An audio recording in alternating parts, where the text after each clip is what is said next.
All right. Good afternoon, everyone, and welcome to the hottest podcast in South Florida. Hottest podcast in Dade, Broward, Palm Beach counties. You are now in tune to the Adams Brothers podcast. Thank you for joining us. Happy hump day to each and every last one of you out there in Facebook and YouTube land. Thank you for joining us here on our podcast. It's a pop-up podcast, so come on in the room.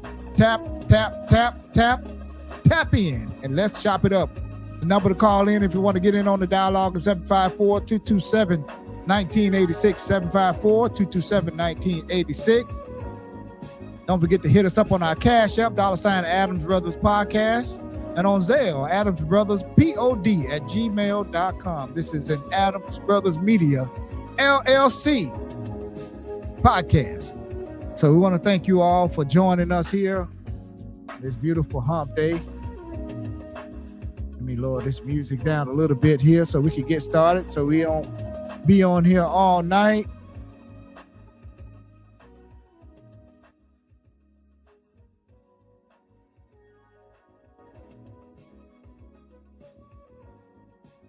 All right, just lower that intro music down a little bit. I need to drop it one more notch. I think to be too loud in the back. All right, I think that'll do it. All right, everybody. Like I said, welcome to the Adams Brothers Podcast. It's a pop-up podcast. We'll be having Commissioner Daniel Shinesky call in here in a little bit when we tell you to. Matter of fact, we'll call you. We will call you. If you're out there watching, sir, we'll call you. All right. So we'll call you. So let's just start with a little bit of sad news. Let's just start here with our church, one of our church members, Sister Bertha Mae Jones. We talked about a little bit of it last week. Talked about her last week. Her viewing is going to be, well, let me back up a little bit. Bertha Mae Jones is the wife of Thomas T.J. Jones, the former post commander at the Glenn Miller American Legion Hall, Post 287 in Deerfield Beach. She is the wife of T.J. And sunrise is October the 9th, 1953, and sunset is June the 26th, 2026. Her visitation is going to be on Friday, July the 10th from 6 to 8 p.m. at Greater Bethel AME. That's in Deerfield Beach, 370 North Deerfield Avenue, Deerfield Beach. And her homegoing celebration will be Saturday, July the 11th at 11 a.m. Same location, Greater Bethel AME, Deerfield, 370 North Deerfield Avenue, Deerfield Beach. And interment will be at the South Florida National Cemetery, 6501 State Road 7, Lake Worth, Florida, 33449. That is the obituary and the visitation and the order of service for our friend Bertha Mae Jones. We're going to miss her. The best collard greens, some of the best collard greens I've ever tasted in my life. So beautiful person inside and out.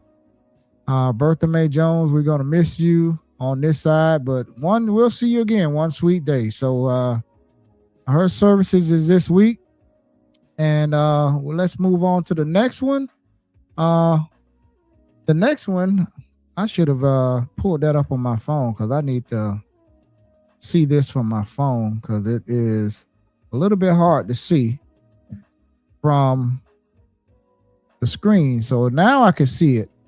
And the other friend of ours that passed away, Sister Hattie Mae Perry. Sister Hattie Mae Perry. She was her birthday was September the 12th, 1954.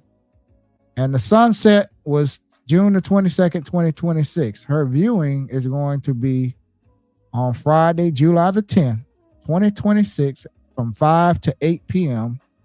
at Faith Temple Church of God in Christ 1518 Northwest 17th Avenue in Pompano Beach, Florida.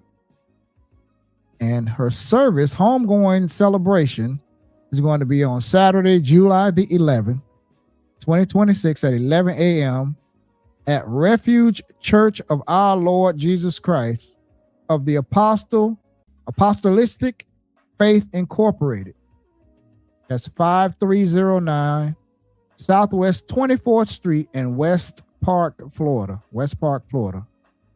And the internment will be at Memorial Cemetery in Deerfield Beach.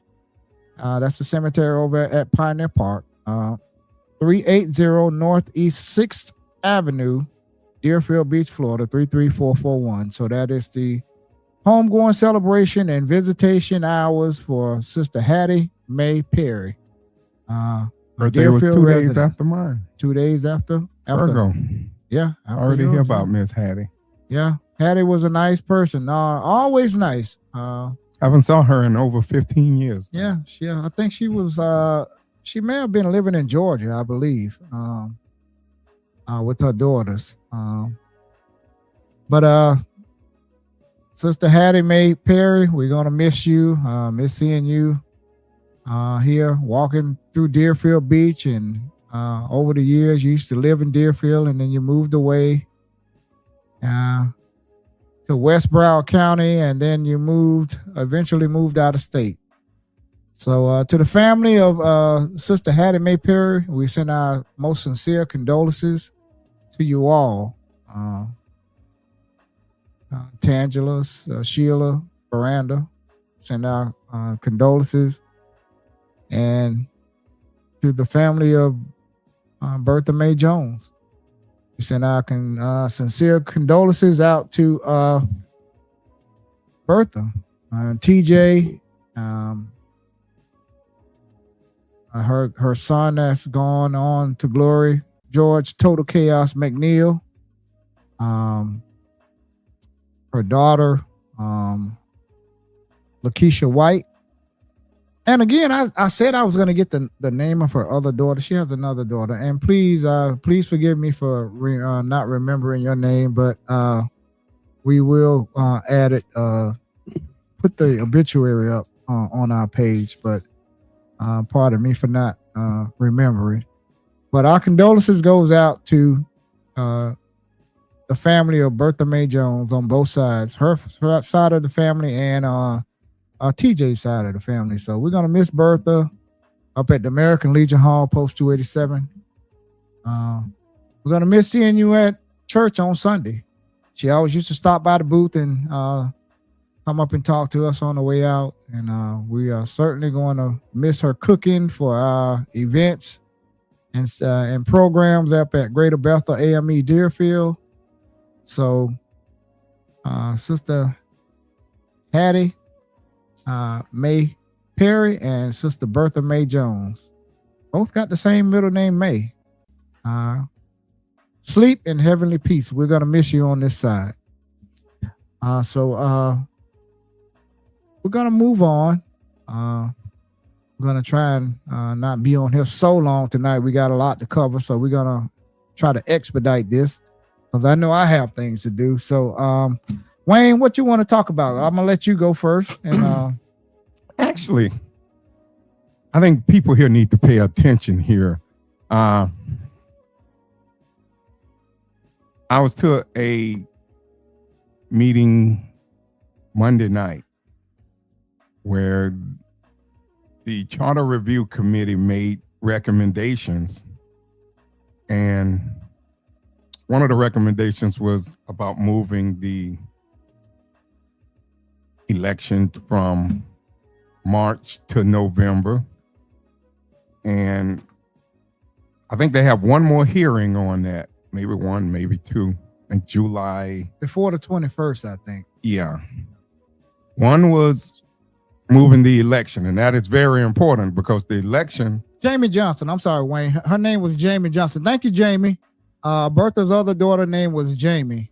Jamie Johnson. Thank you, Jamie, for that update there. I couldn't remember her name, but thank you very much. Sorry to interrupt you. Thank you.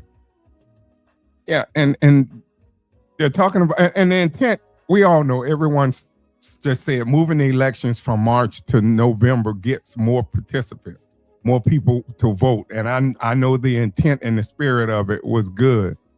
But all of a sudden now the Deerfield Beach City Commission, which I don't know why to rush. It seems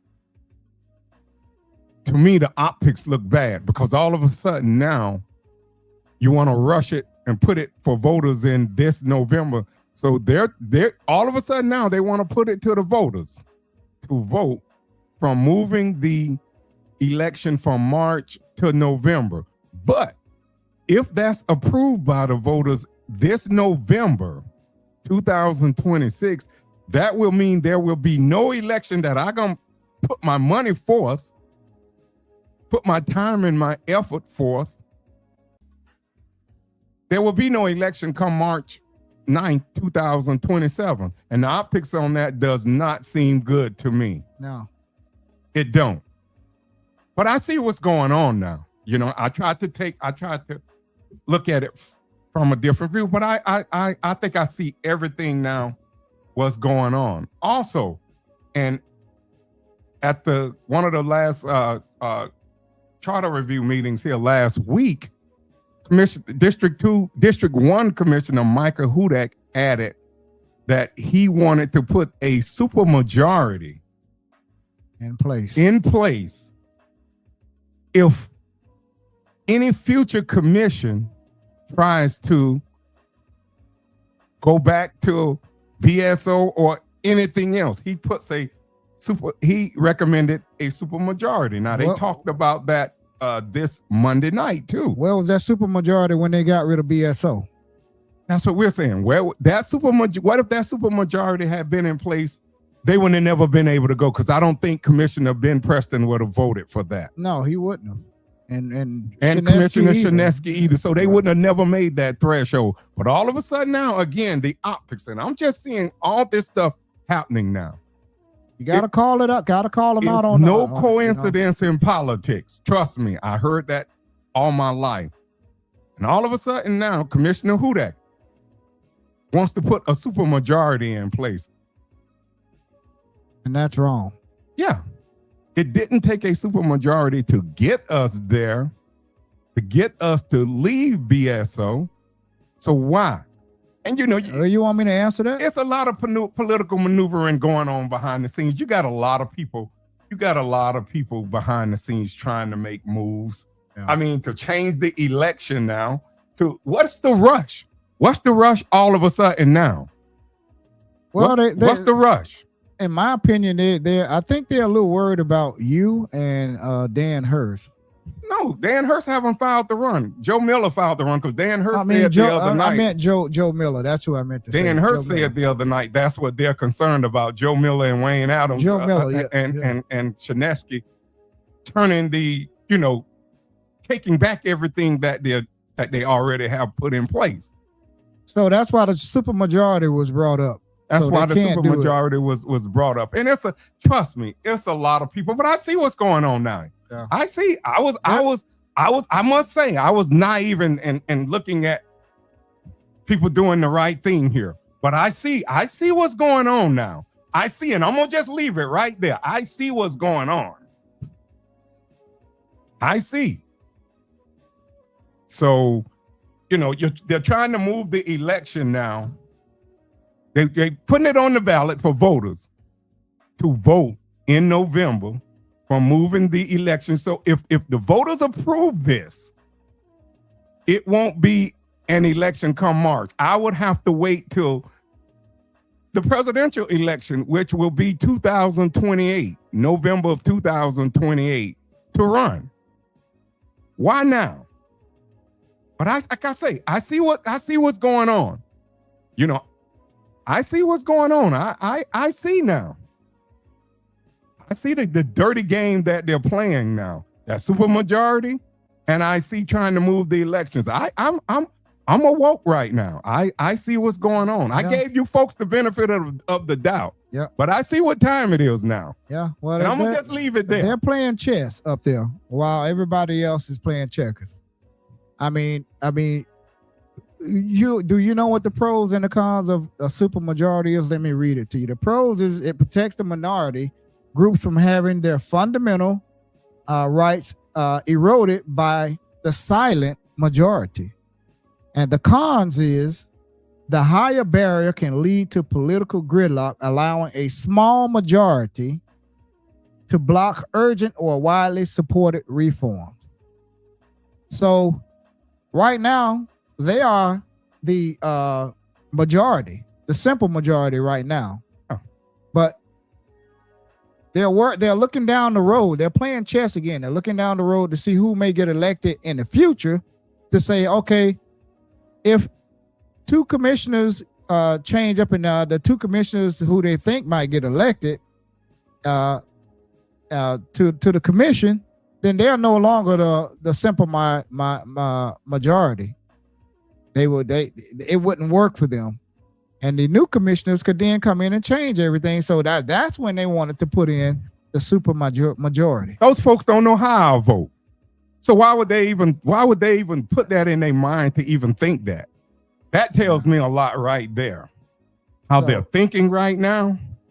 And I'd like to get them on here and I'd ask them. They know we ask tough questions on this podcast. We don't mess around. I want to know. I'd ask them straight up to say the way I'm talking now. If I see them in public, I'd say the same thing. Yeah, they know we don't back down from tough questions. We ask. I mean, we see everything that everybody else is seeing here in this city. Yeah. And some of the things that they let go on up there, like this, they let certain people, when you have someone up at the podium speaking, certain people can say certain things and get away with it. And I'm kind of saying this to the mayor: if you're gonna kick people out of the commission meeting, you need to be fair. Okay. The people that's supporting you sit there and they make comments, and we know you have to hear them. Gloria Battle sitting over there. I was speaking the other night, Monday night. Gloria Battle was over there just talking. I heard her back there. I couldn't hear exactly what she was saying, but she was over there being her little usual slick self again. I heard her, and I'm quite sure if I can hear her over there, I'm quite sure the mayor heard her too. And she's always saying something. Every time I get up to speak, she's always saying something. I can hear a little bit of what she's saying, and she's behind the scenes making little moves, But yeah, I saw what's the gentleman name? They threw him out. I know Freitag. Mr. Freitag, Mr. Roger Freitag. I saw them throw him out the other night. I saw them throw Mr. Freitag out the other night. I mean, the mayor told him, Mr. Freitag, you can leave, and he called BS. So look, just get up and go. Yeah, well, where was that same I mean, you're gonna do that to the people that's talking out when other people are speaking at the podium. You can't pick and choose who you want to throw out. I mean, you can. Yeah, he's the mayor. He controls the meeting. But you can't. You could hear things way in the back of the room. Certainly, you can hear the people up close that's saying things to other people, but it's they're not being corrected. No, they're not. No. They're not being thrown out. So. Look, you need to be fair and balanced. Fair, okay? I'm sitting here, I'm like, how is this allowed to happen? If you're gonna throw Mr. Freitag out, you need to throw out these people that support you all as well. I mean, that's just not fair. I don't care how you look at it. You can sit in and say what you want. You can say you didn't hear it. I didn't hear it. I don't believe that. Other people hear it, and they're calling us and telling us, how can they not hear that? I said, maybe they don't want to hear it. So the only thing I'm trying to say is you need to be fair. If you're going to throw Mr. Freitag out because he's against what, some of the things that you're trying to put in place, the same thing goes for the supporters. Yeah, and okay? I don't know. Barry, you was there the other night. I don't know if you were there when Mr. Selective Freitag hearing. That's what it is. Got thrown out. Barry, what did Mr. Freitag allegedly say? Barry, do you know what he said? Because I know we were at home. We couldn't hear what was allegedly said or whatever. I just know whatever the mayor told him he can leave, and he called for a deputy. And I saw Mr. Freitag get up and leave. It's sad. I'm just being honest. When running, I did not expect to see this. Me either. This foolery. What I see going on. Look, we always had sides. And I heard the mail the other night, you know, even with a guy wanted to be, the commissioner Shinesky wanted to take Joe Cummins off of the community appearance board. And, you know, I heard him talking about size. I mean, just because people called in to support Commissioner Shinesky's right to take someone off, he said those are his buddies. I mean, those type of comments, and this just me. So if someone out there got a problem with what I'm saying, call me. Call me. Mail, you got my number. You can call me, and I'm going to stand firm on what I say. Just be respectful. Whoever called me, I don't care who you are. Just call me and be respectful. But I just say that I didn't think that, I mean, what we're watching here is crazy. It's always been size here in Deerfield Beach. Always. That's not going to go. That's not going to go away with me being elected or anyone else. You're always going to have political size. But one thing I always said here on this podcast, we can be respectful and we can have decorum. You can disagree up there, and we can agree to disagree in a respectable manner. We can do that. I'm the first one.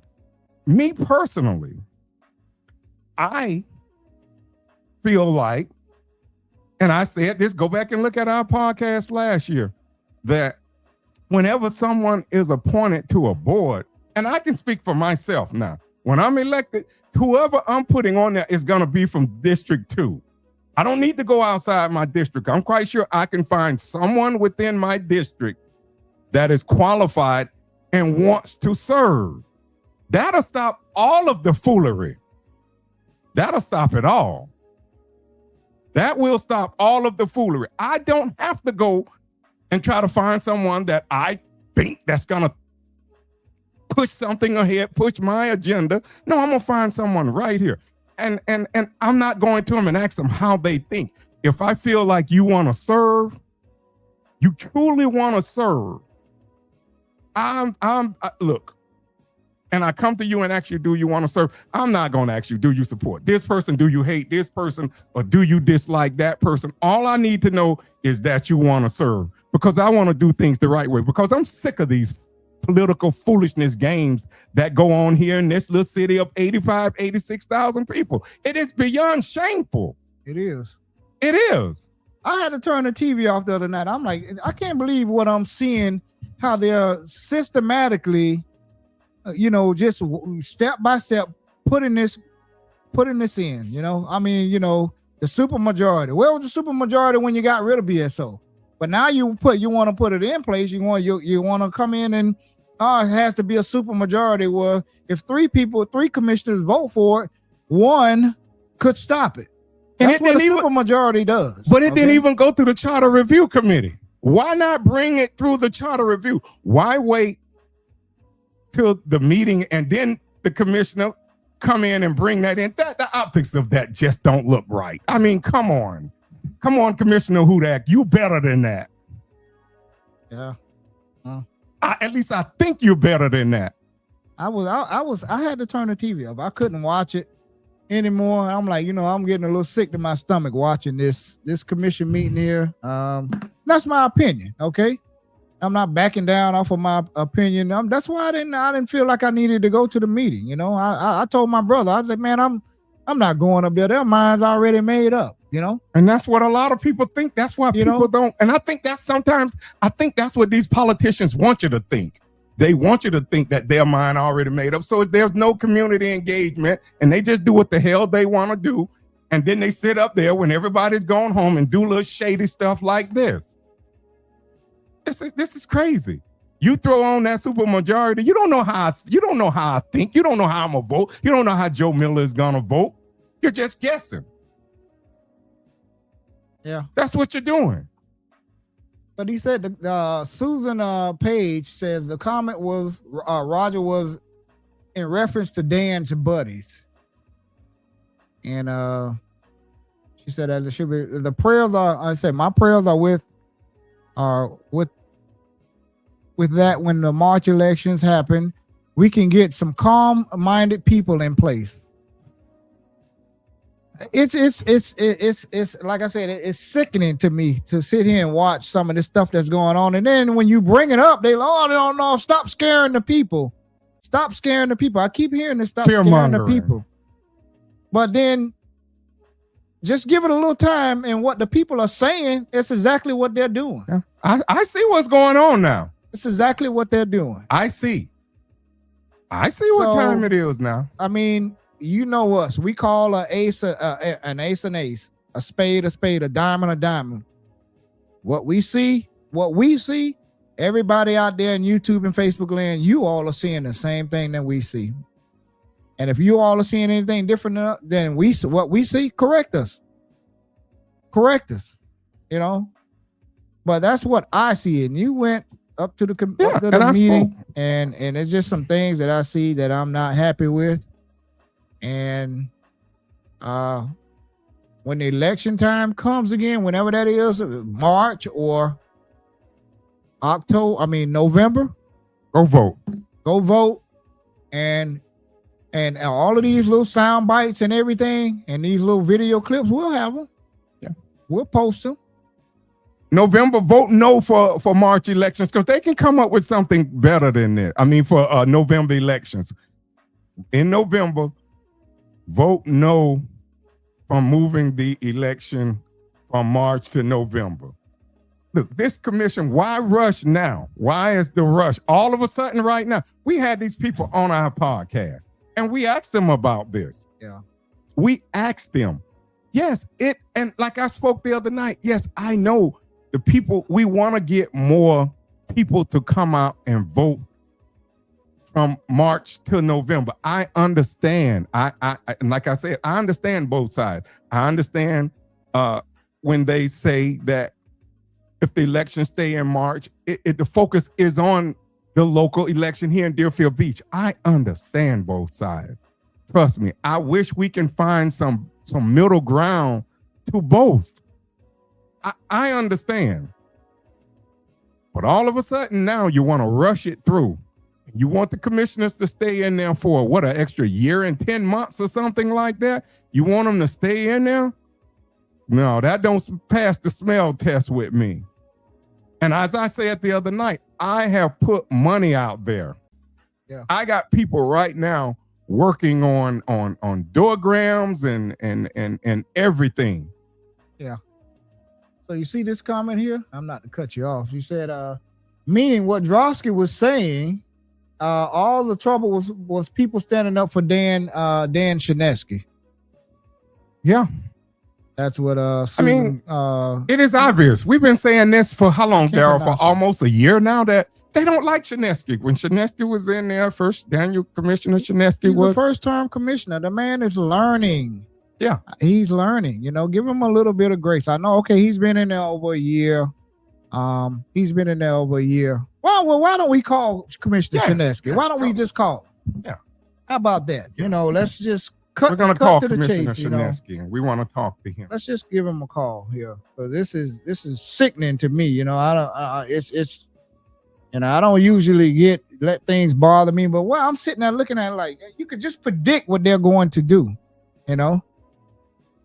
So let's call Commissioner Daniel Shinesky and let's get his input on this.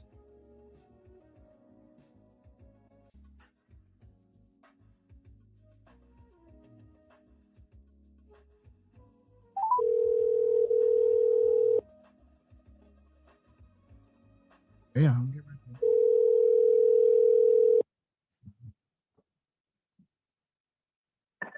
Hi, this is Daniel Shinesky, Commissioner Daniel Shinesky. How can I help you? Hello, Commissioner Daniel Shinesky. This is Daryl and Wayne from the Adams Brothers podcast. Hi, good evening. You're live. You're live on the air, too. You're live on the air. Okay, hi, welcome. Yeah. Welcome. Thank you for calling. Thank you. Yeah, sir. We were just on here. We were kind of venting a little bit about some of the things that was put in place and some of the things that was said at the commission meeting, and Mr. Freitag was thrown out and others are allowed to say things out loudly and they're not getting thrown out. And there's seems to be some selective hearing going on there. And just Yeah. a lot of things that's going on up there uh, by our elected officials that's sickening right now. So why don't we just get your opinion on last night, and or maybe some things you want to comment on, sir. Sure. Well, I wanted to switch and two positions from the Planning and Zoning Advisory Board, both the primary and the alternate. I wanted to replace the primary Planning and Zoning, who had been there for about 5-6 years. He was approved by the prior commissioner. I thought it was time to get somebody else, to give somebody else an opportunity. The person that I picked, Angela Falzone, she had been the alternate for Planning and Zoning since August of 25. Tremendous amount of experience. She's a realtor. She's also certified as a property manager. She has experience as a property manager. And also, she had been a project manager for the Boca Raton Resorts Tower. So she definitely had a lot of experience. And, she has observed being there a year as an alternate. She's very civic-minded. She's in the Deerfield Beach Historical Society. She's in the Deerfield Beach Women's Club. And she's also in an opposite party of me. She's with the Century Village East Republican Club. So I thought it was time to give her an opportunity to represent District 3. And she lives in District 3. She lives in my district to be the primary for the Planning and Zoning. The one that I had replace her, his name is Dominic Pizzo. He had developed condos, for 40 years. He had also been on FEMA, for hurricane preparedness and response. And he's very community oriented as well. He's with the Century Village Condo Owners Association. He's in charge of their training. So these are, great people. And the one that I had replacing the primary for Community Appearance Board, his name is Les Gerson. He's a design electrical engineer. He has a bachelor's in electrical engineering and a master's. He had been on Century Village Master Management for 4 years. And Century Village Master Management, they do all the infrastructure for Century Village, all the roads, all the landscaping, all the parks, everything. The stormwater, that there's no flooding, and it has a $19 million annual budget. And he really modernized Century Village along with the other board members, but he was a key component. So we had 3 great people, and it was a battle to get them approved, but I was able to get them approved 3-2. So we're looking forward to them serving. I feel, volunteers should have an opportunity to serve their city and their community, and I thought it was time for a change. So that there were inclinations made against me that I was doing it for personal reasons, which are not true. I mean, they're very qualified people, and it's very hard to get 3 qualified people for a position. I just feel that, it was time for a change. And the incumbents had been there. They were put in by the last commissioner. They'd been there about 5 or more years. So, I just thought it was important. So Right. And I don't know Mr. Cummings. I see him at every meeting. I think I might have spoke to him one time. I don't know. I don't know him from anyone else. And I'm quite sure from what I heard from everyone that he probably does a great job. But as a commissioner, I believe that the commissioner, this is my belief. I believe that when a person is put on a board, I believe, this is just me, Wayne Adams, I believe that person should come from your respective district. When I become commissioner, the people I put on there are coming from my district. They're not coming from no one else's district. They're going to come directly from my district. I'm quite sure I can find someone. I can't speak for no one else. This is just me talking right now. But I believe the commissioner have a right to put someone on a board that he or she chooses to. So, but what does the charter? The mayor. Well, the mayor was saying that it was a personal reason, and I said, the mayor, I said, the reason why you're fighting to keep Joe Cummings on the CAB board is because he has a working relationship with Joe Cummings, and Joe Cummings endorsed the mayor during the mayor's election in 25. He went campaigning with him, and it's been on the internet, and his literature was sent out with Joe Cummings, who's been living in the Century Village, endorsed the mayor, and it's obvious that he's a supporter. And I'm almost 100% sure that had it been anybody else, the mayor wouldn't have made a big deal out of it. But because this guy has a relationship with him, who's trying to protect him. Bottom line is this: he did an adequate job, but like everything, I'm sure these new people could do once they get Yes. involved with it. They'll do a fantastic job. And the bottom line is this: Joe Cummings got up there and told his prior qualifications. He said he was a firefighter. I mean, the people that I nominated, and this is for planning and zoning and community appearance board, they have property management experience, realtor experience, engineering experience.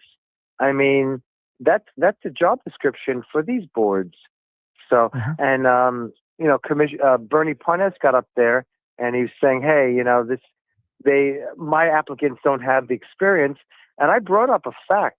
Bernie put me on as an alternate for planning and zoning as a political favor because I had supported him. I had no experience at all with planning and zoning.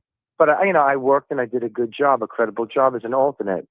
So, I feel I did the right thing. Yeah. The bottom line, like you said, number one, Plout put pushback saying that I voted, and when he picked someone for the charter revision, he picked someone that lives in District 2 in Tivoli, which is District 2, and the charter revision was to represent his District 4. So he picked someone from District 2. And I had a problem with that because I feel that all the districts should be represented. Each district has a different personality. Right. So, had that gone through, we would have had 2 people from District 2, in that board. That's not right. Right. So he took offense to that.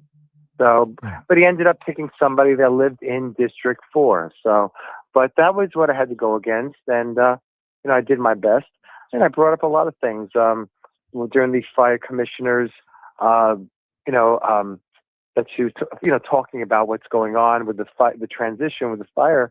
And I took a tour Sunday, all the fire stations in Deerfield Beach, and a lot of them are really being poorly maintained, and there are hazards. And Joe Cummings had brought up, he had said, "Hey, all we need to do is retrofit these fire stations." And as I went to each one, I asked them, I said, "Could this station be retrofitted?" They said, "No. I mean, it basically needs to be torn down and put up." I mean, on most of the fire stations, they were built in the 70s before you had ADA standards, American Disability Act. Also, there were no female fighters when these stations, like 66, where I am in Century Village, the beach, I think it's number 4, and on Hillsborough and US 1, and also the beach is 75. They didn't have facilities for women firefighters. So, like in 66, they're using the kitchen doubles as a meeting room and a training room in their kitchen. When I went upstairs to where they sleep, they have cots with like little curtains, giving them their privacy instead of having a regular room. Right. And I put, Pompano Beach in the past 10 years has gotten all new fire stations. Deerfield Beach, has old fire stations. The newest fire station they have is, I think, 51, but it's very, very small. Right. And they're the only one that they have a 3-bay garage, which is what the norm is 102, and that was built in 2007. But what distressed me was when I went to Fire Station 4, right on US 1 in Hillsborough, they said, and they showed me, none of the fire alarms don't work in the old fire stations. In other words, in Station 4, in Station 66, and by the beach, Station 75, none of the fire alarms work. I mean, in 4, he actually pulled the fire alarm. It doesn't work. So an actual fire station, the alarm doesn't work. In Station 4, he said there's no water suppression. In other words, sprinklers. Right. So if there's a fire, nothing goes on. Plus, he showed me in Station 4 that the bay door, when you press the button, you want it to open, it's broken. So what they had to do, they had to jerry rig an extension cord going up to the roof. And I took pictures of this. that it's a hazard. It could be electrical short, and it's a trip hazard. Plus, he said that Station 4, the air conditioning doesn't work in a lot of the rooms. So Mike Hudak found out about it. He took a walking his dog July 2nd. They brought him into the fire station. They dragged him in, and he ordered 2 portable ACs. Mm-hmm. So it was able to cool down the air to 77 degrees. But, our fire stations are in bad shape. Bad shape. They really are. Yeah. And now this is a kicker. I don't know if you know this. Do you know that one of the rescue stations on Goolsby is a trailer? Yeah, we used to work there. Yeah, we used to work out of that complex. Me and my brother used to okay. work there. When they put it there, we were working there at that time back in How many years ago? We've been gone 15 years. More than now. 15, Yeah. so maybe about 17, 18 years. Yeah. So one of their quote fire stations or rescue stations on Goolsby is 18-year-old trailer. Trailers are supposed to be for 3 or 4 years, not 18 years. Yeah. And the scary thing is, if there's a hurricane, they would have to vacate that. I was just gonna say, I mean, don't want to be in it during a hurricane.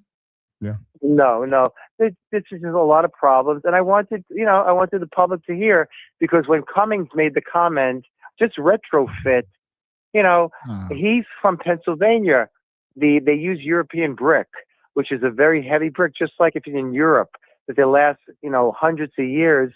We don't have that here in South Florida. We have stucco, and we have concrete, and with the heat and the sun and the salt air, it erodes it. So for him to say everything's fine, I was in Pennsylvania, we just retrofit, is giving false information. Mm-hmm. And I took offense to that. This is public safety.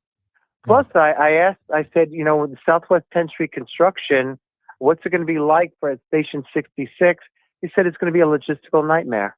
Yeah. So I wanted to bring out as much as I could. I was cut off by the mayor. And that's what I wanted to ask you, too. Yeah. That's what I wanted to ask you, too, Commissioner Shinesky. Yeah. When you were questioning the fire, the incoming fire chief, they didn't like your line of questioning. Do you think that was the right time to ask her? Because it sounds like that's what the other commissioners, I believe, were saying. I don't remember which one. I don't know if it was Commissioner Hudak, they all basically said that. Oh, it was Hudak. Hudak said. I mean, the bottom line is this: it's a public safety forum and a commission meeting. We just had the budget a few weeks ago. So we're still in transition. Mm-hmm. When is the time? I mean, this is public information. People need to know the real facts. And the fact that, Joe Cummings gets up there and gives wrong information, or they're trying to shield information. The bottom line, this is our public safety. It's no joke. This shouldn't be in secret. I live right where they're going to be doing the construction. The fire station is right outside the west gate of where I live. I need to know that everything is the way it should be. So it is the right time. It's a public forum. Yeah. And, and in the public forum, they seem to be like, everything's wonderful. It's a beautiful day. And that's the way some of the other commissioners, everything's fine. Everything will work out. Santa Claus will be here. But I give reality. Yeah. There's just too many things. So I would rather cry wolf than to not say anything, because that's why I was elected, to protect my citizens, not to hide things. Right. And I take offense to that. And then the city manager later on said, I don't know if it was during public comments. I know he did say that he did ask the leadership up on the dais to look at cutting out the updates about public safety, because I guess he feels that your timing of asking questions did not set right with him. So he's asking them now to take a look at cutting out the updates. I mean, he's just asking, he's not saying he's going to do it, but he was just saying that he might just request that the updates to public safety be stopped. And I don't think that's the right thing to do. Yeah, because that's not transparency. Well, what I'm going to do, I brought up about the Public Safety Advisory Board, and all the commissioners seem to be on board with that, and the city manager seems to be on board with that. The reason why we're holding it back now is because of the budget and, the budget hearings, the city charter. But, I was told by the city manager we could bring it up in August and maybe have, vote on it in September. I'll be on top of that. And I will bring that up all the time and say, hey, Public Safety Advisory Board, let's vote on that. So, if this falls through, I'm going to do my best to get the Public Safety Advisory Board going. And, so I'll be on top of that. I think that's very, very important. Yeah. And this way the public will have a forum. Yeah, because the public needs to continue. I mean, if you're gonna preach transparency, and I think that's all everyone on every side of this issue with the police BS. So everyone from both sides, every side I heard, everyone said they wanted transparency. But when I heard the city manager say last night that he might think about cutting out the updates to public safety, that's not the right thing to do. I know. I agree. That's not transparency. And that's me. That's my thought that I was saying. No, you're absolutely right. I feel the same way. But in the public safety forums, they don't really give information we need to hear. What is a salary structure? I asked them in the budget meetings. I've asked them a few times. They give a roundabout answer. I asked them about the recruiting process. What's the plan for recruiting? We're in competition with other cities. It's obvious that the fire stations are below par. So recruitment. What's going to entice people to want to come here and work? Yeah. So I bring that up. Also, the city manager said, and there's going to be fire inspections on the fire station. So I said, well, I want to get the reports on that. So, they have in the public safety, they really haven't been giving prevalent information. So, but listen, I'm going to try my best to get that moving forward any way he wants, So. Right. One of the comments from we have a comment here says it was the right time. The commission does not want you to ask no questions about the police department. All the money from every budget cut is going to that police department, and taxes are going up. That's from one of our viewers that put a question, that comment yeah. Well, you saw. One of the items on the agenda was to raise the fire assessment what I got written down right and here. I brought that up. Yeah. In 25, when I became on board, it was 315. Yes. Right before we really knew about the transition. Yeah. So, the fire chief, got up there and said, listen, we need to raise this because, listen, for $1 a day, you're going to get the best first response. You're going to get the best fire, the best rescue. So I voted bringing it from 315 to 350. So now we're talking about, hey, we're going to save $450 million or $950 million. So we're saving. So now you want to hit with an increase in assessment fee from 350. I think Cloud recommended 372. Yeah. And so and my constituents are on a fixed income. And the assessment fees comes out of your pocket. Yeah. It's extra money and it adds up. Yeah, it adds up. And I also said, not only, is that sort of like it doesn't make sense because you're saying we're going to save money, but also I really believe that will start a trend. Just, you let the can out of the box. It'll start a trend of, okay, now let's raise it up to 390. All right, now 410. And before you know it, and I had said this, when we were debating about the public safety, especially with the fire, I said all the other cities that have their own fire, their assessment fees are double ours. Fort Lauderdale, I think, is close to 700. Yeah. So, let me say this. Let me say this, Commissioner, too.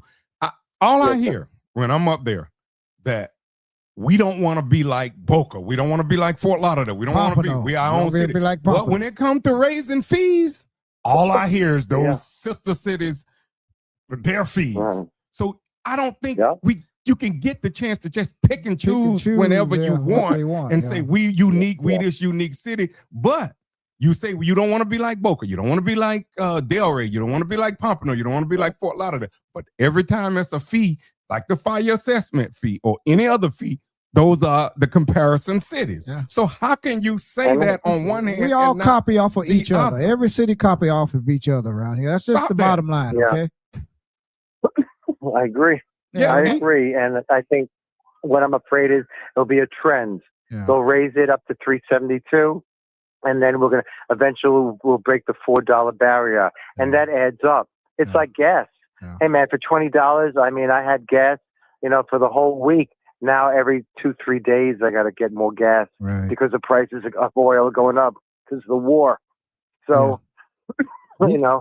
they're going to creep this up little by little. Yeah. And before you know it, $4 or $5 fire assessment. And I'm going to say, well, where was the savings? Right. Where's the savings? I want coverage. I want quality. And I want, that's not costing us a lot of money from people's pockets And- with assessment fees. So, Yeah. And that's I'm what Dan vigilant Hurst on this. said last night. Dan Hurst said, we were told there was going to be savings, and if the savings are there, then I think he said in 2028, then they shouldn't have to they should lower the fire assessment fee, if I believe right what Mr. Hurst, I'm paraphrasing what Mr. Hurst said. But I'm telling you right now, and you just watch, and I said this here a year ago when they first went to talking about the police and fire. You don't watch. It's going to be something called a public assessment or police or whatever fee. It's coming because I know. I'm going to read a comment here. It says, if you remember last year, we were told the city did not have enough funds for certain things to run the city, and they took money away from some organizations to make budgets. So how do they expect to start their own fire and police? So how do they expect to start their own fire police? Something is being hidden. I know. Something we don't know. Losing $12.5 million. Yeah. I know. We're gonna be We're losing that losing money. $12.5 million. And Yeah, guess I what? know, With the I know. property taxes, you don't know what's going to happen to happen the with property that. taxes. So Yeah. Matt Pelletier said Yeah. the fire assessment fee has to go up to pay for this. Ad valorem taxes I are know. going up as well. It was a $4 million gap. I I know. think the chief financial officer said it would be something like a $4 million deficit, if I remember right, that I heard him say last night. Yeah. So Yeah. they're going to have to go up. It's something, and I still say it, it's something we're not being told. They're trying to rush all this stuff through with this police and fire, and I know they I don't know. want to talk about it. They get tired of anyone coming up there talking about it. If you say something up there, it's always about Facebook. It's always about social Scaring the media. I'm people, so scaring sick the and people. tired of Yeah. hearing that about social Yeah. media posts, about this. Show us. Tell us what is going to be the salary for the police and fire, because that's what I'm waiting to hear agree. right now. No one has told Yeah. us. People want to know, Yeah. okay? But you're so busy trying to block me or whoever else from being elected. They're so Yeah. focused on trying to let the commissioners stay in office for another year and 10 months. 18 and, months. 18 months Yeah. and trying Yeah. to get a supermajority vote. That's what they're busy Yeah. on. That's what they need to come back and focus on, running this Yeah. city and doing the right thing about the residents and giving us transparency in the police and fire department. Yeah. That's what you need to focus I on. agree. Focus on the people back here. Because Yeah. focus I on agree. over there on 8th Avenue so those people's houses don't flood out no more. Yeah. Yeah. I agree. Focus I on agree that. with you. Yeah. Focus I on the know, I residents. know. And people are pissed off. And it's Commissioner. funny. It's funny during. I use comments to tell what's happening in my district, and I've been faulted about that. But that's what, to me, in my mind, that's what a district comment is. I said, hey, this is what's happening in District 3. In this community, we had a community day. In this community, we're building a new roads. In this community, they want to do this, they want to do that. So people have an idea of what's happening in my community. All the other commissioners, even the mayor, all they talked about was July 4th for their comments. Hey, July 4th was wonderful. Yeah. July 4th was wonderful. Oh, yes. And to me, it's like, I don't understand. You're given a platform. Tell what you're doing. I have no idea what's going on in District 4. I have no idea what's going on in District 2. I have no idea what's going on in District 1 except Save Our Beach. Tell me what's going on. I mean, tell things that are happening. That shows work. I mean, I don't care about you went to a fire in a fire thing. I mean, what are you doing? What's happening to your HOAs? You know, since I've been commissioner, the other commissioners all they focused on was Century Village. That's it. And the prior commissioners, at least the last 1 and 2, they didn't go to master management meetings. So they would talk about things like the fireworks and everything. Since I've been commissioner, I go to Crystal Lake. I go to Century Village. I go to the Discovery Point. And I look for these other communities, 300-400 residents. I go to the Meadows at Crystal Lake, you know, and I just found another one called The Lake. It's right on Military. And also another one's called Sandpiper's Point. Right. So I've gone to each one of their HOAs and I know what they're thinking and I ask questions and I tell in my district report what's going on with each of them. And each one of them had something going on. And if you, yesterday, if you listen, you know, Discovery Point, the city helped them with a permit issue. They were being fined for a derelict pier, that's a boat pier that's in the community. We did a great job at helping them fix it out. Yeah. In Sandpiper Point, I put down that there was a horrible wreck right in front of the gate, and the city cleared the debris, and it had smashed a tree. Our city arborist went down and helped them replace the tree. You know, with the Meadows, they've always wanted some sort of sidewalk by their entrance and exit. Well, we fought to get on Broward County, because it's the Broward Road Military, to get a capital project to put a sidewalk on the north side of their exit. Right. It's for 2031, but at least we got it on the capital project. With Crystal Lake, they had a community unity day where they had like 150 people. And, you know, the mayor was invited. Right. So I tell what's going on, well, you know, so I don't understand. All of them just parroted the same thing. July 4th, July 4th, July 4th. Yeah. A lot of people are in the comments saying that there's no transparency. They're saying that if they were being honest and transparent, they would welcome questions and because answers would provide clarity. And that was from Mr. John Slattery, and Matt Pelletier said agreed. They're all saying that there's no transparency, and they said what is being done is they need to ensure that if they have the majority vote until they get the police department completed, if 2 new commissioners are in place, they risk losing control. That is true. I think that's they are our viewers are really going in on these comments, and they don't know how I'm gonna vote. Yeah, how exactly. do they assume they know how I'm gonna vote or whoever else get elected? Right.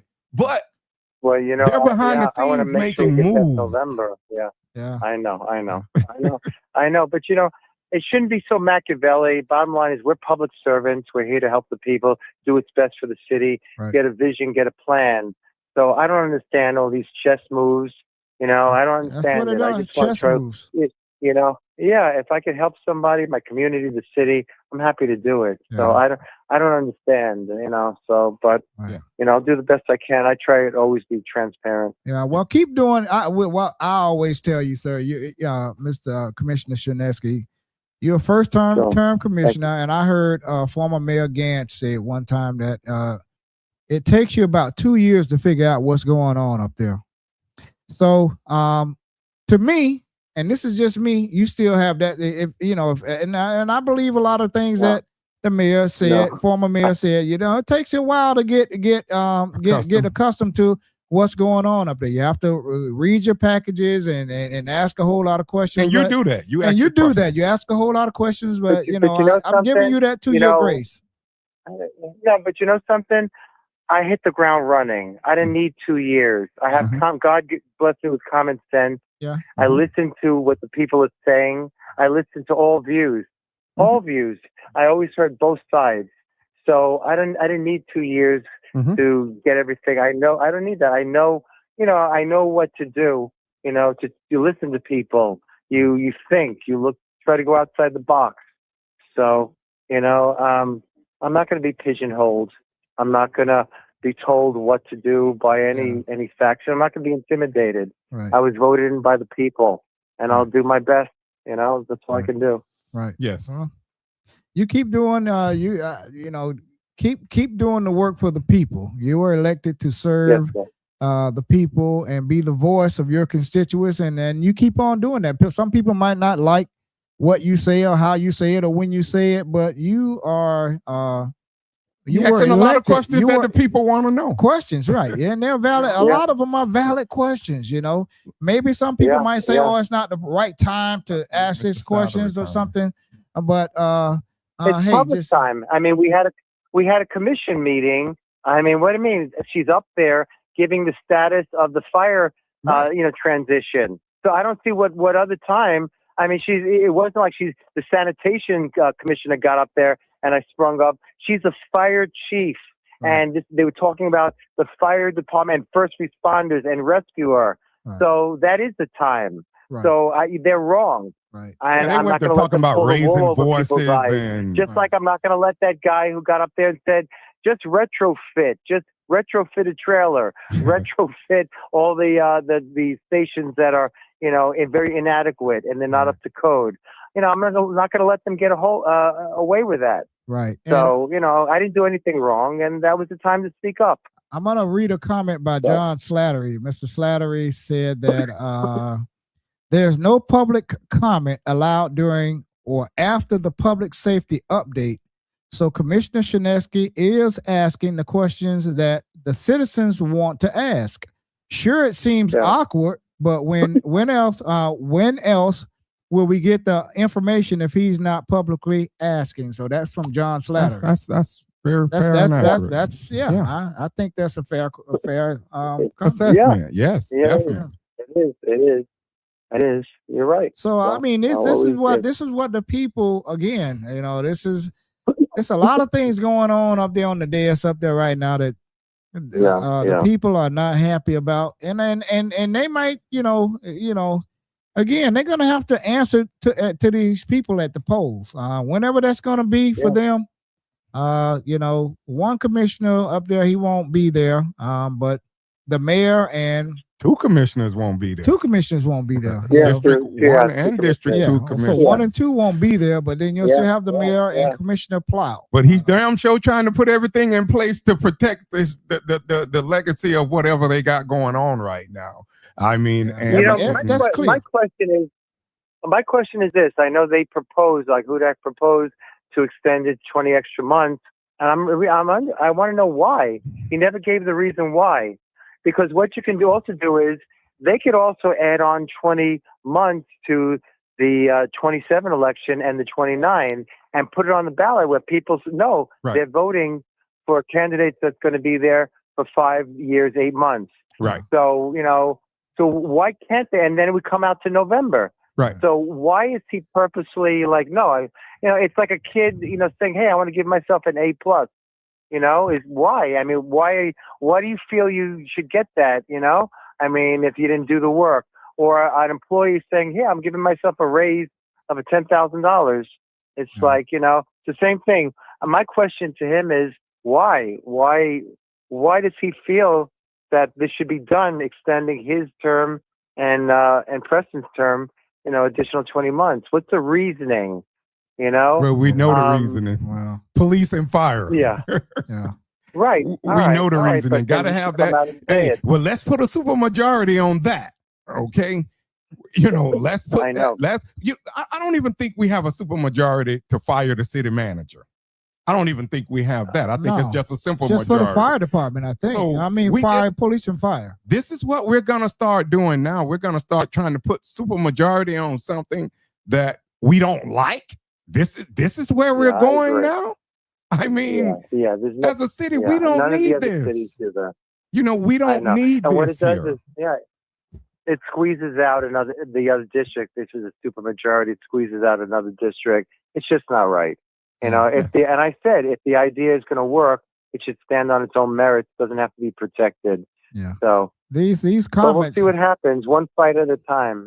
These comments are coming in. Matt Pelletier said, if Commissioner Hudak and Preston want to serve an additional 20 months, they should earn that opportunity the same way they earn their current terms by standing before the voters and asking for their support.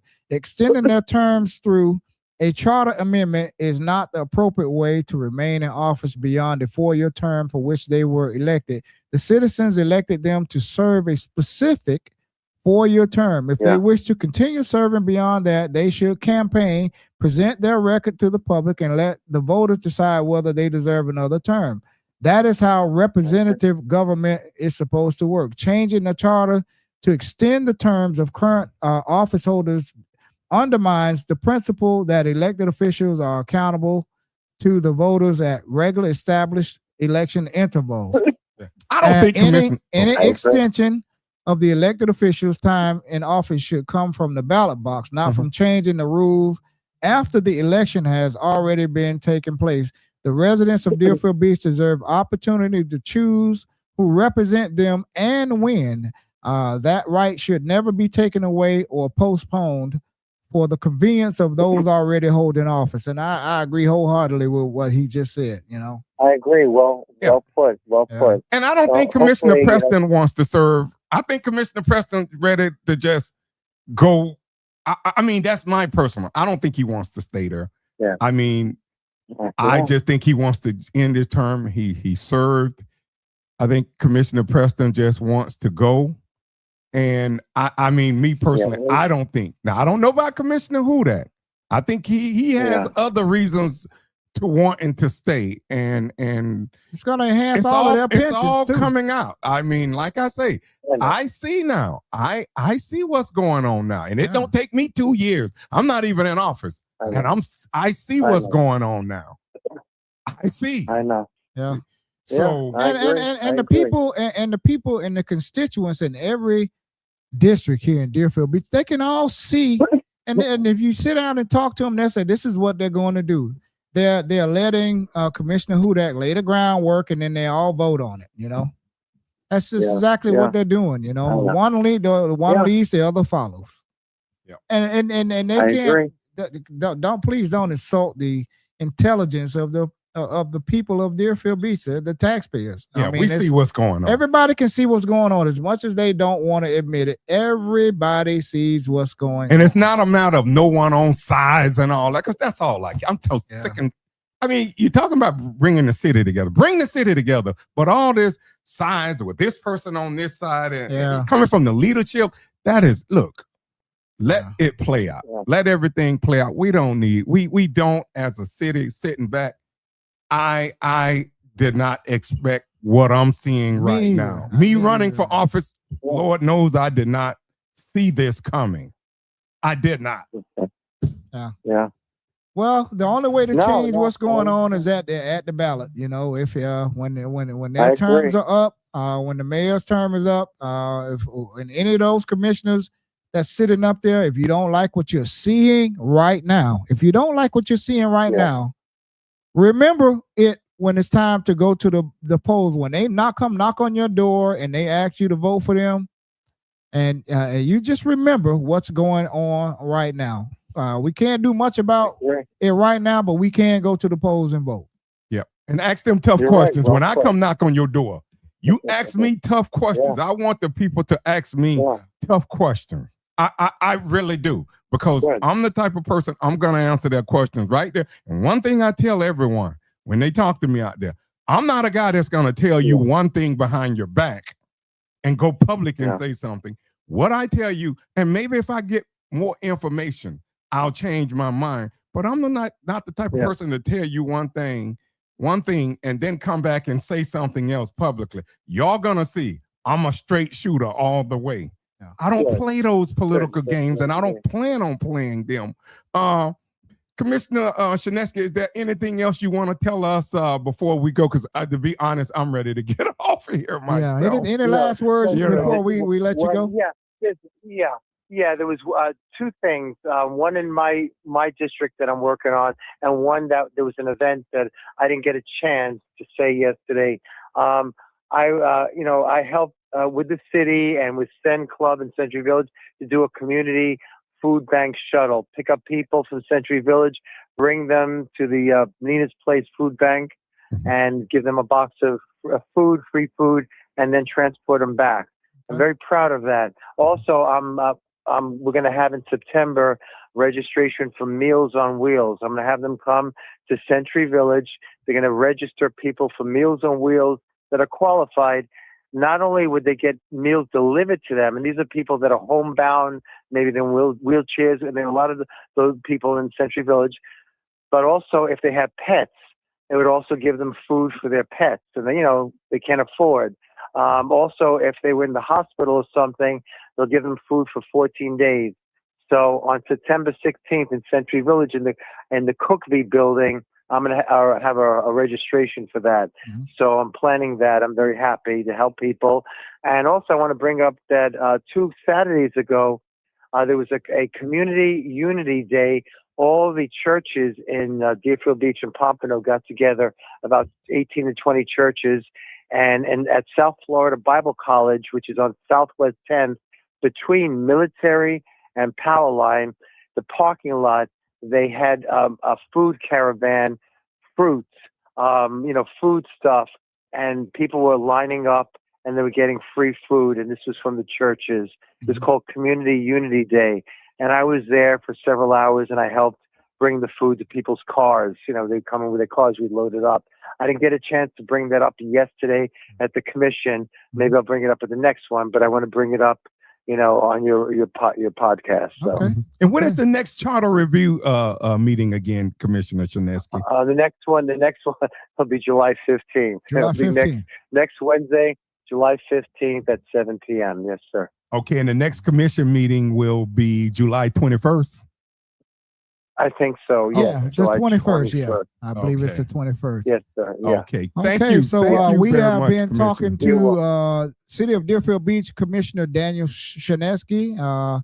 He's a Yes, sir. commissioner elected in District 3 here in Deerfield Beach. We always value your opinion here on our podcast, sir, and thank you for always calling in and updating us on everything that you know and everything that's going on in your district, sir. Thank you very much. Thank you, sir. Thank you for inviting me and always making me feel welcome.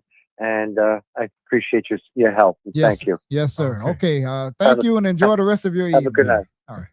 Thank All right. They'll read the messages because I We see were someone just put talking something to down. Commissioner Daniel Shinesky, District 3 commissioner here in the city of Deerfield Beach. Man, these comments are coming in. Let's see here. Where did we start here? I'm not sure. Preston wants another 20 months. The book ends are yes votes. That's why the city mayors, and commissioners have always insisted. This is from John Slattery.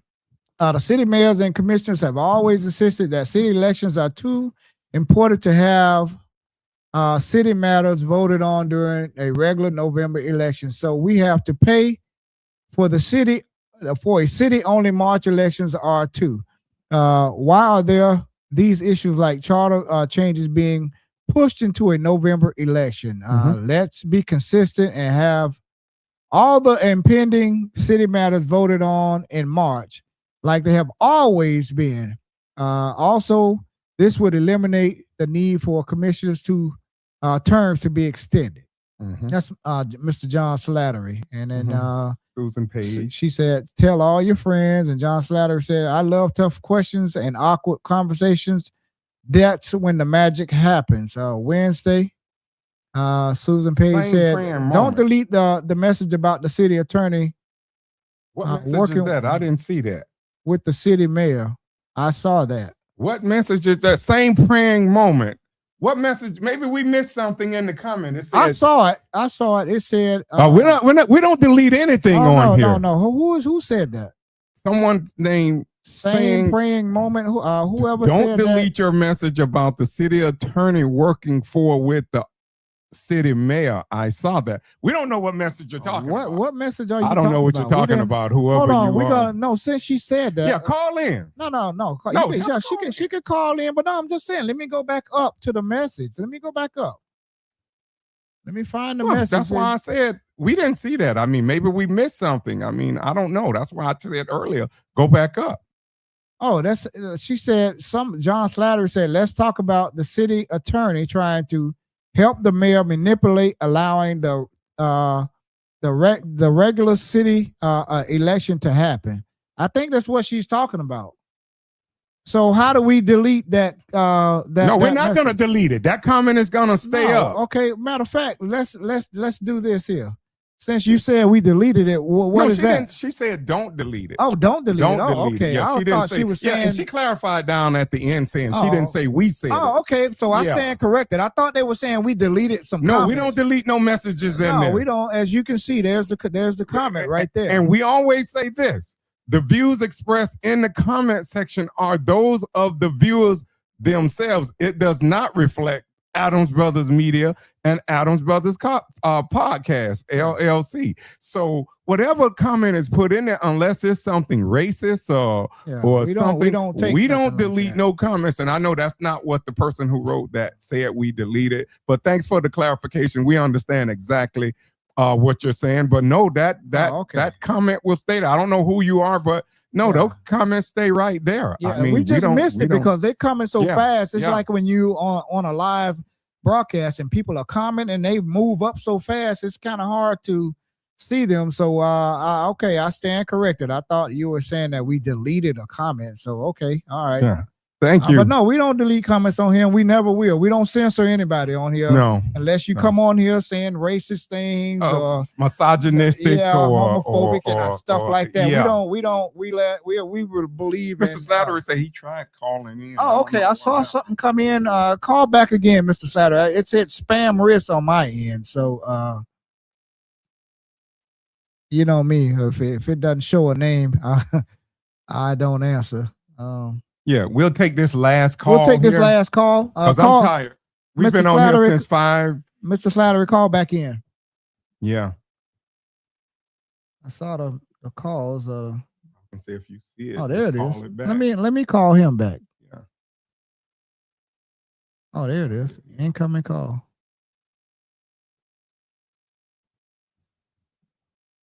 Press 1. To send a voicemail, press 2. Oh, we got somebody else calling in. Let me see here.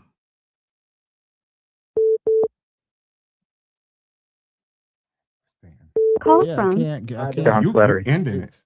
Yeah, we'll take this. To accept, press 1. I'm trying to end it, but too many people call. Hold on. We'll call both of you back. How about that? Yeah, let me call Mr. Slattery. We'll call Mr. Slattery and then we'll call the other call we saw coming in. We'll get both of y'all.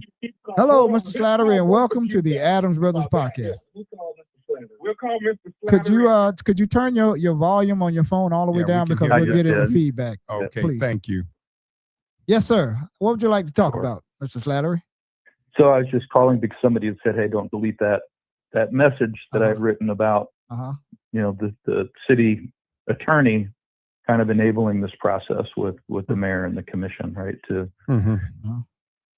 make it complicated to change the elections from November to March, and if in doing so now, making it very awkward to get new commissioners on the dais in a timely manner." So, it's interesting that the city that has always had, insisted on having its own separate elections outside of November, right? It's because they've always, it's a little condescending, but just, city citizens, they won't read all the way down to the bottom of the ballot and make these important decisions that need to be made for the city. So we need to have our elections only for the city, right? And not mix them up with the state and federal elections.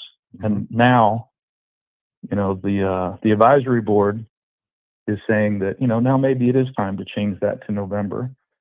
So, just as a citizen who's been involved in going to commission meetings and helping, candidates run for office in the city, one of the things that, some people that have also been involved would notice that it was easy to manipulate city elections in March because the turnout is so small that, sometimes these elections are decided by, less than 100 votes. Yes, true. And in the past, the sitting mayors have been able to recruit the fire union to be able to come out and canvass on behalf of certain candidates.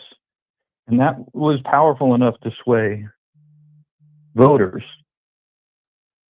That is gone now. The change that the mayor and the city manager have done have really distanced them from any support they would ever have from the fire union anymore. So they can't count on that kind of support to help sway elections. So now that they really can't control the elections anymore because they're doing their own fire department and fire safety. Now they're saying, okay, yeah, let's change this to November. So there's just layers to a lot of the things that happen here, and the way that my comment was phrased around the city attorney was related to that, and also how this is then turned into, if the election now happens in November for changing the charter, then the election for city commissioner has to be delayed like 20 months, which doesn't really fly. It doesn't make sense.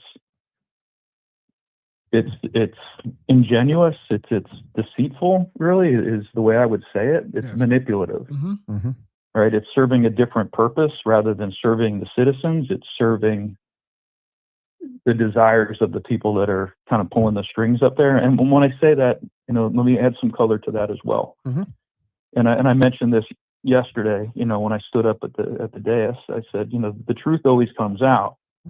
And sometimes for the actually, this was 2 nights ago. For the truth to come out, sometimes you have to do a freedom of information request for the truth to come out. Right. So what I did a few months ago, back in March, is I put a freedom of information request in for all emails to and from the city commissioners, the city mayor, the city manager, the assistant city manager, the director of public safety, and the CFO for any emails in or out that concern police or public safety. And I got a response back from the clerk that this is a lot of emails and you're going to have to pay for this in money because it exceeds the amount of work they would normally do for free. So you know what? I had to pay for that. And here I sit months later, and I've gotten a good amount of those emails, but they are doing such a slow roll on releasing those emails to me, even though I'm paying for them. But in searching through those, and they're public, I can provide the FOIA number to anybody else that wants to go look at these emails, because there's a public site where you can go look at these. Absolutely no one has asked, no citizens, nobody has asked for the city to create its own police and fire department by email. Nobody, there's no documentation of a silent majority in any way wanting this. This is something that's wanted by the mayor and by the city manager.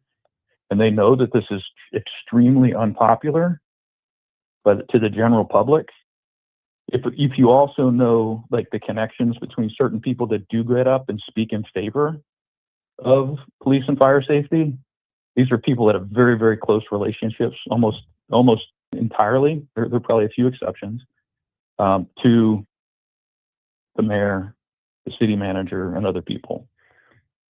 So this is a real sham, and that's why they're trying to do what they're doing with, trying to keep new open-minded commissioners from getting up there and having a say, and letting, citizens be able to have a comment or be able to, ask questions regarding public and fire safety.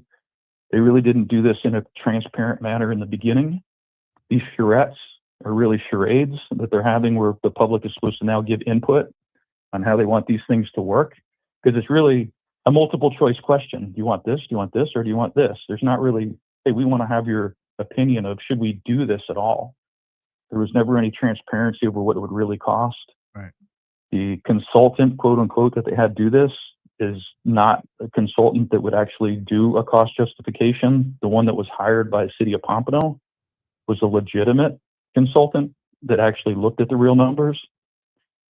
So I'm sorry if I'm talking a lot. No. Your information is very much welcome and needed. We need to hear opinions. I mean, facts, whatever we want to hear. That's what we hear. We love to hear you speak up there. I know I do. When you get up there, you're always factual. You cool, calm, and collected. You're always calm, cool, and collected like you are now. I never hear you raise your voice, and you congratulate them when they do right, and you critique them when they do wrong. And that's the way to do it. Right.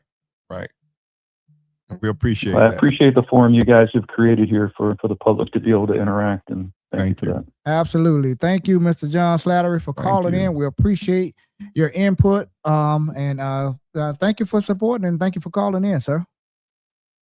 You got it. Thank you. Have a good evening. Bye. You too. All right. Got one more. We have one more call. I think. Let me see. Let me call that person back who called. We're gonna do this call right quick and get off of here. Get off of here. Because I am tired. Trust me. I tore my meniscus and I got a fracture in my left leg, so I'm hobbling. Yeah. Good evening, gentlemen. Hello, evening. caller, and You're welcome live. to the Adams Brothers podcast. This voice sounds so familiar. It sounds like who? Mr. Hertz here. Go ahead. Yes, and I appreciate you guys staying on overtime here. Yeah, we're ready to get I know- off. So I know we'll you- give you 5 minutes. Okay, I'll take even less. Okay. You know, I just want everyone to know the quick background on this topic of giving the commissioners, not just the two of them, but this would be all five of them would get the extra 20 months. It would be two of them March 27, and then the ones who would normally be up for re-election in March of 29 would allow to be stay in place until November of 30. And the charter, one meeting of the Charter Review Board back in, I believe it was probably around April, and this was when they were discussing the changing of the elections from March to November. The city attorney, Anthony Soroka, this was the first time out of nowhere came up and said, and I have this recorded because they weren't recording any of the charter. The city wasn't recording it, but luckily I was recording it on a cell phone that night. And Anthony Soroka said, the only way to effectuate the change that you are looking for to switch the elections from March to November is to cancel the March election and have the new elections in November of 2028. First of all, there were literally boos coming from the audience when he said it that night. But then the vice chair of that Charter Review Board, Tinka Ellington, spoke up very eloquently and said, "Excuse me, Mr. City Attorney, but this was not at all what we are contemplating. We think it's much more fair to keep the election in March, and everybody who runs in March of 27 and March of 29 knows that their term will be cut 4 months short. And that way you can get to that November cycle, and the people will be voting in March of 27 and 29, knowing in advance that those people will have 4 months left short of a full 4-year term." And that's what everybody thought was going to happen until last Thursday night, July 2nd, when Commissioner Hudak revealed, we'll give you your choice now. You wanted March, you wanted to switch from March to November? No problem. However, here's the string that's going to be attached to it. And the only public reason that he was able to give was, we will save $62,000 by canceling the March election. And please know that this is $62,000 on a $420 million budget. And that was the only reason that they could come up with. So this whole procedure has, started in April. It was roundly turned down, but it gave them an opening. Who knows if it's even legal or not? But again, this is let's throw everything up against the wall and see what can stick. And you haven't talked about it tonight, but in the 1 minute I have left, I wanted to say how unfair it is to yourself and to Joe Miller and even some guy who I've never heard of named Joe Chansey.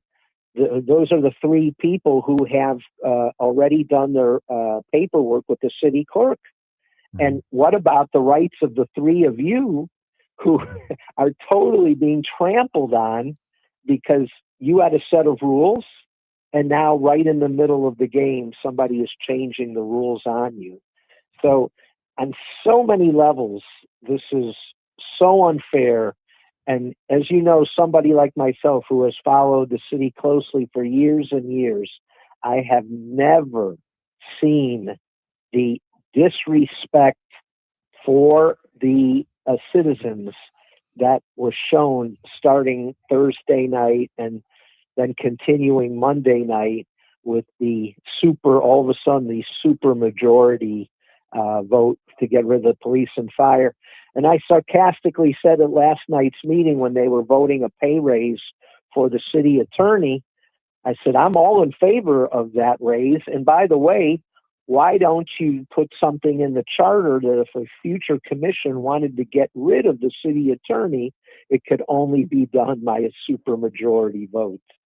So I just wanted to give you guys a little more background. And of course, there'll be a lot more discussions on this, but I just feel people need to know the origins of this and as much information as we can get out there as to what is actually happening. I have a question for you before I let you go. And you don't have to worry about getting thrown out by and getting escorted out of here on our podcast by a deputy. Yeah, we won't cut you off, and we'll give you another minute if you want. You know, that's right. You know, okay. The buzzer didn't go off, but if you need another minute, yeah, you got it. But I wanted to.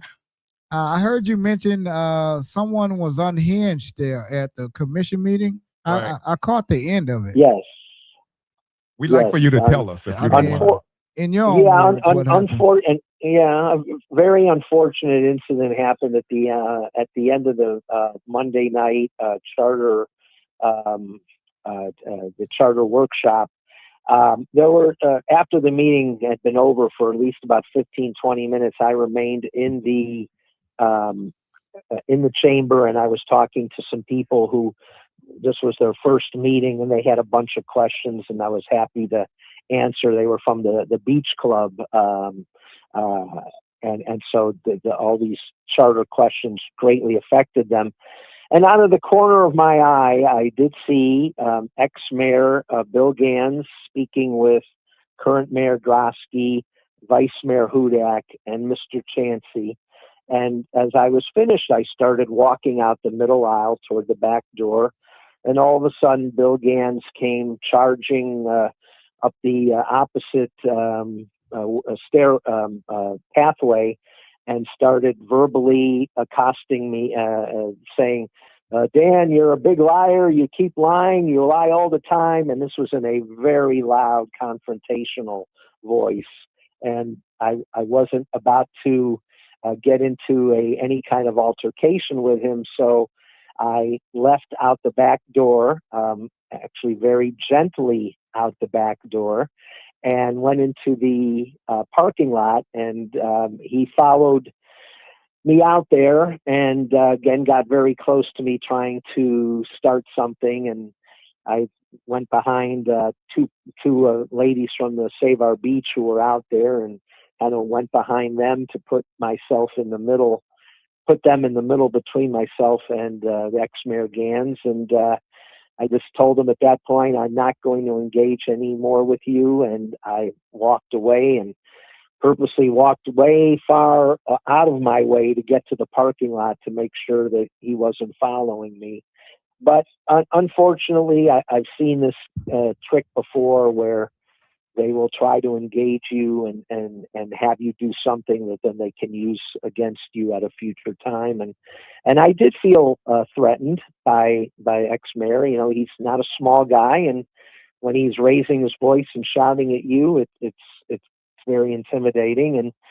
And then I heard after the fact that the two ladies from the Save Our Beach that were out there with him in the parking lot when I walked away, his parting words to them were, how could you have given Dan Hers an original Save Our Beach T-shirt? that just kind of put it in perspective what was going on there, and it's very unfortunate. And but it luckily did not escalate into anything more. But I just felt that they do not have security at these workshops, and I think it's time that they did. I'm glad cooler heads prevailed. Yeah, well, I heard you mention that at the meeting the other night. So I'm like, what is he talking about? Yep. Because I had walked away from the TV, and I was home, and I was like, I wonder what he was talking about. So that's why I asked you about what happened. So and it was like I said, this was 25 minutes after the meeting ended. But now in retrospect, putting the pieces together, he waited until I was done talking to the last person in the chamber.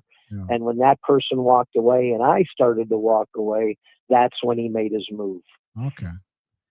Well, we glad cooler heads. We're glad nothing transpired. We're glad you and the former mayor, nothing happened. We know, and we're in transition right now from BSO to the police, our own dear police and fire. And the conversation, they're heated right now because the people want transparency and they want to know what's going on. Ultimately, we're going to be the ones that's paying for it. So, you have people that's living on fixed incomes, and pensions, and they're just slowly chipping away at our pensions, at everything. Every time you turn around, something is going up, taxes going up, this is going up. So people are very passionate about this thing right now. So, again, I'm glad the cooler heads prevailed. So, and one thing that Wayne real quickly had mentioned before, I just want to clarify it for the audience. The city has put out a chart at every one of the charrettes as to how much money we are going to save by going to our own police and fire department. So what I pointed out last night was, yes, right now they're figuring out what it is for fiscal 27. And it's still under BSO the whole year. So, whatever it is, it is. And then they said for fiscal 28, it's the first year where it's under the new internal police and fire. And they readily admit there's not going to be any savings in year one because of all the front-loading expenses. But then starting in year two, they have a chart that shows exactly what they're forecasting in savings. So in theory, the fire assessment fee starting in fiscal 29 should start dropping to show the savings that they have sold the citizens on that will occur. So you don't have to guess. They've already given the figures. And that was the point I was trying to make. Exactly. Okay. Exactly. Gotcha. Yep. All right, Mr. Hers. We appreciate you calling in. Well, actually, we called you back. You called in, but we called you back. So we respect everybody's opinion on it. We're always neutral. We don't take sides here. We call.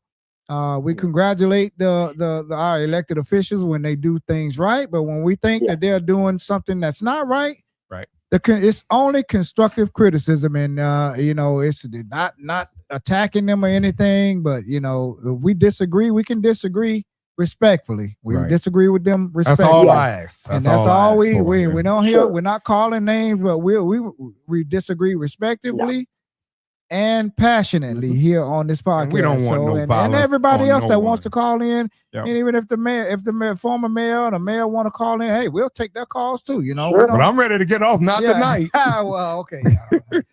All right. Well, we've been talking to Mr. Dan.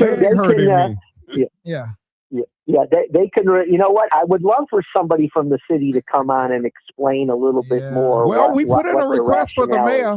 We put in I sent him a text message about a week ago, and asked him, when would you like to come on the podcast? And I have not gotten a response back because he wanted to talk about the property tax. So we would love to get him on here, and we're gonna ask him the tough questions too.